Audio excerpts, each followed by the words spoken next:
My self सी डिम्पल डांगी और आज हम लोग SA-220 पढ़ेंगे। SQC-1 था वो हम के पॉइंट ऑफ व्यू से बात करता था, ये एंगेजमेंट पार्टनर के पॉइंट ऑफ व्यू से बात करेगा कि उसकी क्या रिस्पॉन्सिबिलिटी है क्वालिटी कंट्रोल के रिस्पेक्टिव में।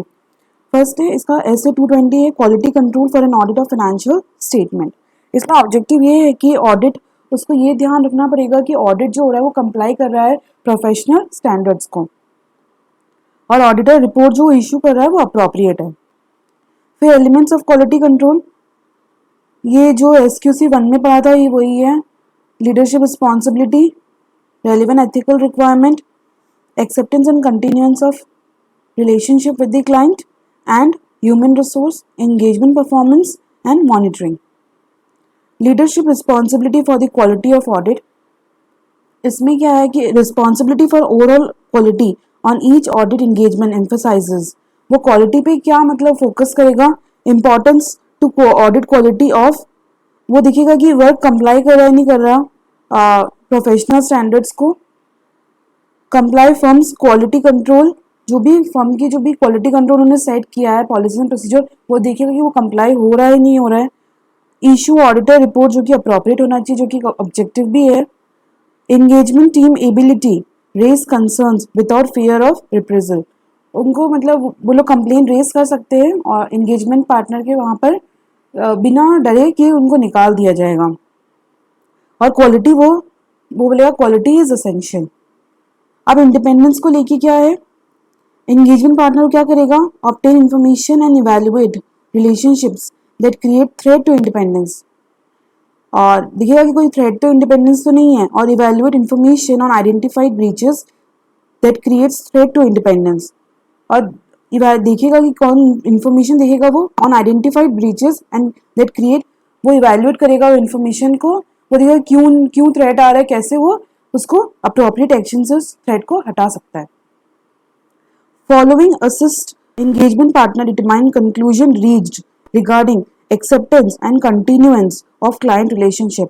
अब वो देखेगा कि एंगेजमेंट पार्टनर की मेरे को कंटिन्यू रखना चाहिए नहीं रखना चाहिए, एक्सेप्ट करना चाहिए और कंटिन्यू रखना कि नहीं रखना चाहिए कोई भी एंगेजमेंट को, क्लाइंट के रिलेशनशिप को।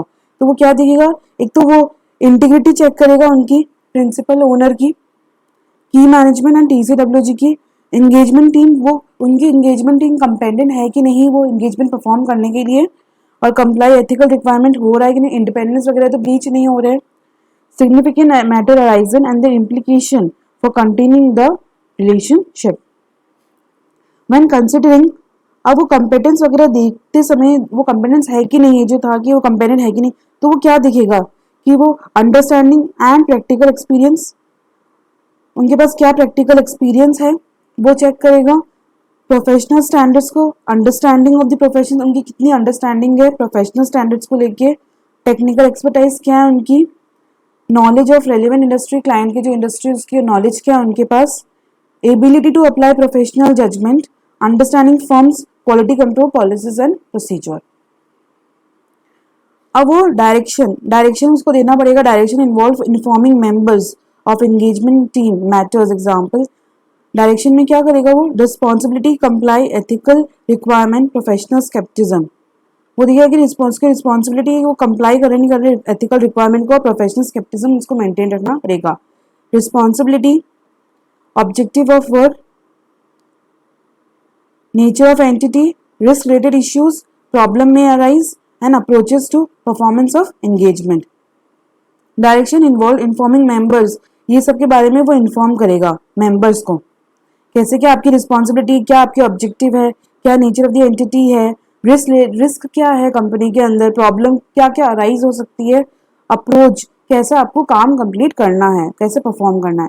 और वो सुपरविजन भी करेगा। सुपरविजन में वो क्या करेगा, ट्रैक करेगा प्रोग्रेस, कंपेटेंस वगैरह को कंसिडर करेगा, addressing significant matters, identify matters for consultation by more experienced engagement team members, timely review of following allows significant matter resolved on timely basis। तो timely review करेगा तो जो भी significant matters arise हो रहे हैं उसका timely solution निकल जाएगा।